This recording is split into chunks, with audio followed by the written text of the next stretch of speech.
السلام عليكم ورحمة الله وبركاته. ازيكم يا حبايبي؟ عاملين ايه؟ صلوا على النبي. دلوقتي انا هعمل معاكم اكلة جامدة جامدة، والله العظيم والله العظيم كانت تحفة. هعمل معاكم كوسة بالفول المفصص وبامية بالفول المفصص. دلوقتي ده معايا كيلو من الكوسة ونص كيلو من البامية. ما تنسيش قبل ما تعملي اي حاجة تصلي على الرسول وتستغفري ربنا وتقولي توكلي واعتماد عليك يا رب، عشان ربنا ييسر لك امورك ويقف جنبك وما يحوكش لحد، ويبارك لك في اولادك ويبارك لك في صحتك ويبارك لك في نفسك.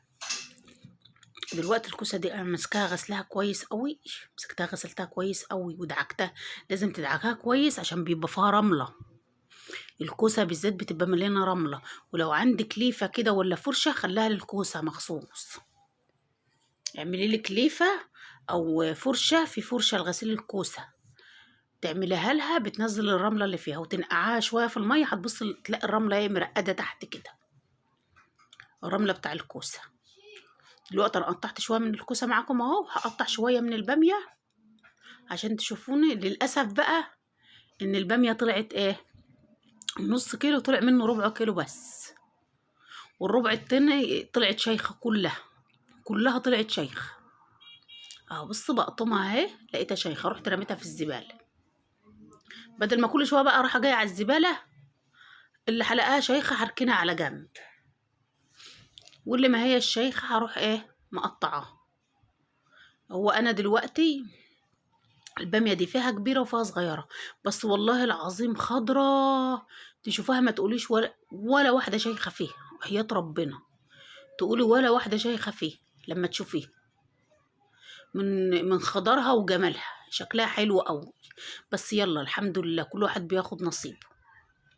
هو نصيبنا الربع كيلو دول والحمد لله، وربنا بارك فيهم وكان بزيادة والله العظيم.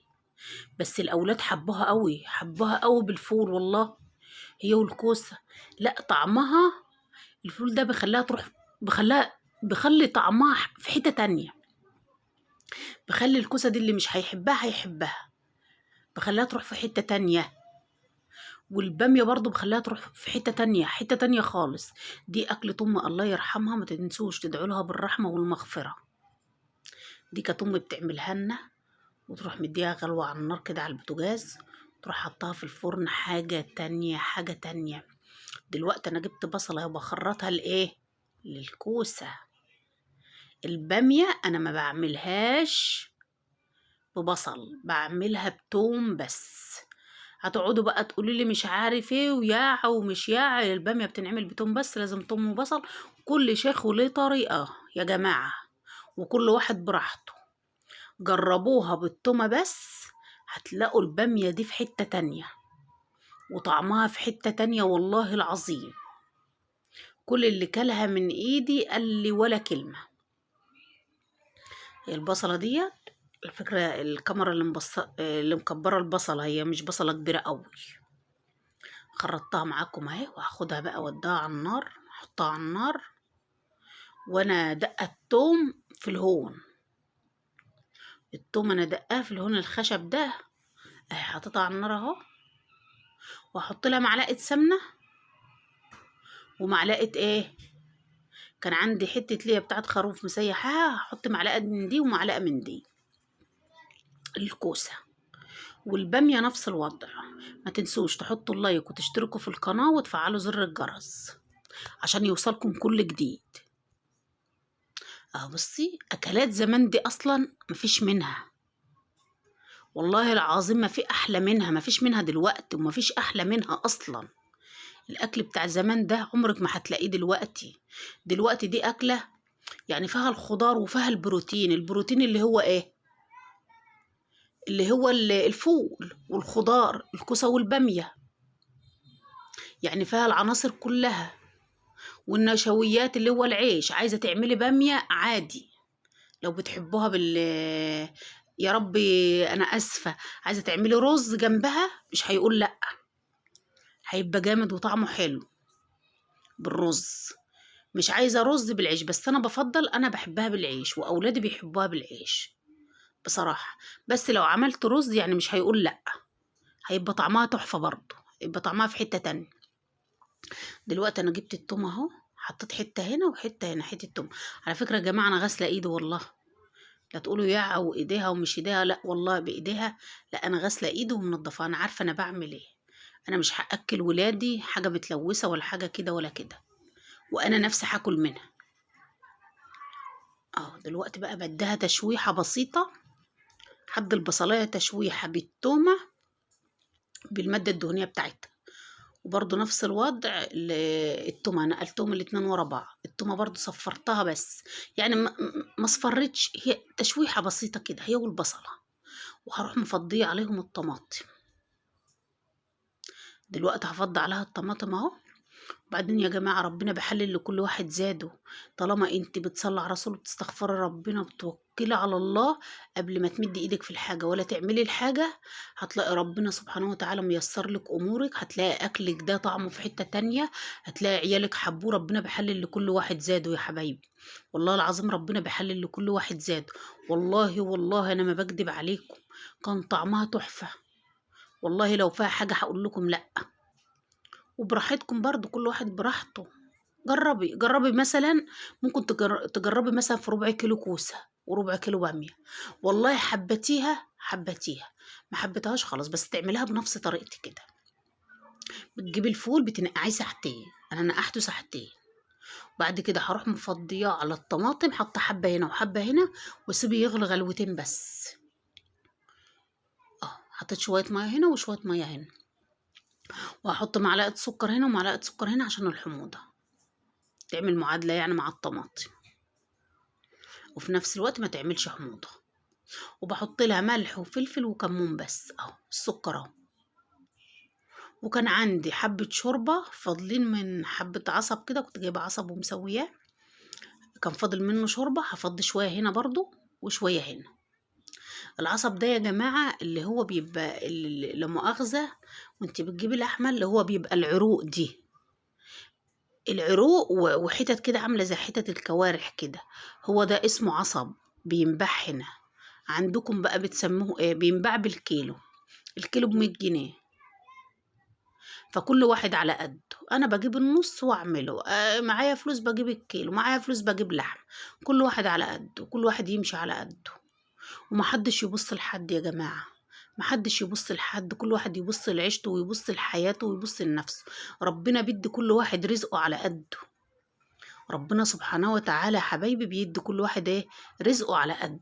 الحمد لله، ربنا ما بينساش حد، ربنا بيدينا رزقنا على قدنا، احنا 5 6 7 8، ربنا هيدينا رزقنا على قدنا. والواحد لوحده برضه ربنا بيديله رزقه على قده. والحمد لله، اهم حاجة الرضا، اهم حاجة انك ترضي. مش شرط كل يوم لحمة وفراخ وسمك ومش عارف ايه، لا يا جماعة، لا الدنيا ما هيش كده. لا، يوم لحمة، يوم ما فيش، يوم فيه يوم ما فيش، هتمشي هتمشي. اهم حاجة انك تبقى راضية، اهم حاجة الرضا، اهم حاجة ان انت تبقى راضية بس باللي انت فيه. ما تنسوش تحطوا اللايك وتشتركوا في القناة وتفعلوا زر الجرس. دلوقتي انا حطيت بقى شوية فول هنا وشوية فول هنا، بس انا حطيت الاغلبية للكوسة، لان الكوسة كيلو، انا جايبة ب5 جنيه فول، اداني الكمية دي. والكوسة جايبة الكيلو ب5 جنيه، والبامية النص كيلو ب10. وكيلو الطماطم جايباها طماطم مستوية كانت ساعتها ب8 جنيه. يعني قولي العملية كلها كلفتني 35 جنيه. الأكل ده الكمية دي قضتنا يومين، يعني قولي 5 يا هنخلوها 40 جنيه، قضانا يومين. اهي الشوربة هحط شوية هنا وشوية هنا، لو ما فيش شوربة خلاص والله العظيم بتبقى من غيرها تحفة. بس أنا عشان كده كده موجودة عندي، لكن لو ما هيش موجودة ما فيش أي مشاكل، هتبقى تحفة وطعمها تحفة. شوفوا لونها عامل ازاي، بصي بتغلي ولونها عامل ازاي. والله العظيم حتى بنتي قالت لها حبة يا ماما، فضت لها حبة في الطبق، كلتهم، انا دوقتها لها بس، راحت قالت لي حط لي حبة في طبق اغمسهم بعيش قبل ما احط الكوسة ولا البامية. وهتشوفوني دلوقتي بغطيها عشان تاخد وتدي مع نفسها، يعني ما بسبكهاش قوي، يعني تاخد وتدي كده شويه بس. اهي بصي، وهسيبها بقى شويه اهو. كشفت عشان اوريكم بس. ودلوقتي انا هروح اصلي الظهر. على فكره انا رحت صليت الظهر وجيت بقى ايه، فضيت الباميه اهو الربع كيلو باميه اهو. بص لونها، والله العظيم كان لونها تحفه وطعمها احلى، طعمها كان احلى من لونها بصراحه. اهو بص بنتي قالت لي يا ماما اديني حبه دوقتها لها، بس قالت لي طب حط لي حبه في طبق بقى اكل بيهم. رحت حاطه لها بصي اهو. فضيت الكوسه، بص الكوسه عامله ازاي، كانت لسه جايه، كان الراجل لسه جايبها. اول واحده خدت منها انا، نقيت الكيلو وخدته وعملته بقى كده اكله والله العظيم ما هتندمي، ومش مكلفه، مش مكلفه خالص. انا زي ما بقولك كده ممكن تجربيها في ربع كيلو كوسه وربع كيلو باميه، جربيها، حبتيها حبتيها، ما حبتهاش دي حاجه بقى ترجع لك، لان كل واحد ايه، كل شيخ وله طريقه. دي حاجه يعني ذوقيا، إن كل واحد ممكن انت تكوني بتحبي اكله انا مش بحبها خلاص. بس انا رايي انا اللي عملتها وكلتها واولادي حبوها. انا اول مره على فكره اعملها لهم، كانت حاجه تانية. بص لونها، بص عامله ازاي، والله العظيم لونها زي طعمها.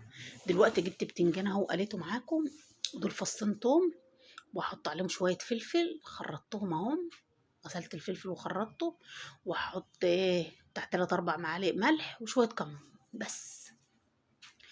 ما بهرسوش قوي، لما بتسيبيه في حتت كبيره كده بيبقى طعمه حاجه تانية، بيدي طعم كده، طعم تاني. اه والله. اهو دلوقتي همسكه ادقه معاكم اهو، ملح وكمون اهو، بص بدق اهو. وهقلي فلفل معاكم برضو، هجيب شويه فلفل برضو اقليهم معاكم اهو. جبت الكوسه هحطها في الفرن اهي. بص لونها وهي في الفرن، الفرن ظالمها، خلي بالكم التصوير ظالمها كده، كده التصوير ظالمها. هي كده خدت غلوه واحده وحطيتها في الفرن، هتاخد وش، واروح حاطه الباميه معاها برضو وتاخد وش. دلوقتي ادي الدقه اهي، بحشي البتنجان، وهروح عصره فيه بقى ليمون. البتنجان ده بقى لونه موف، بعد ما عصرت فيه الليمون ادى اللون الموف، كان طعمه حاجه تانية. تاخد حته البتنجانيه كده على لقمه العيش، وتروحي مغمسه باميايه حته كوسايه، حاجه تانية، طعم وريحه وحاجه والله العظيم كانت الريحه قلب الدنيا. يا ريتكم معايا وشمين الريحه، يا ريت، يا ريتكم انتوا معايا كده وشمين الريحه. بس كان سخن مولع، كنت بفتحها بالعافيه. دلوقتي الفلفل اهو بقليه معاكم اهو. انا مش بحمر الفلفل قوي، انا يعني ايه، زي بدحرجه كده شويه زي كده، بصراحه انا بحبه كده. الفلفل بقى رشيت عليه ملح وعصرت عليه ليمون بس، ما بعملوش غير كده، بيبقى طعمه مميز حاجه تانية. دي الباميه اهي في الفرن، وادي الكوسه في الفرن. فرن ظالمهم والله، والله ظالمهم. ليه كده يا فرن، ليه تظلمهم؟ اضحك اضحك، خليها على الله. متنسيش تحط اللايك وتشترك في القناه وتفعلي زر الجرس. بصي، بصي طلعت حبه اهمت اهي، بوريها لكم.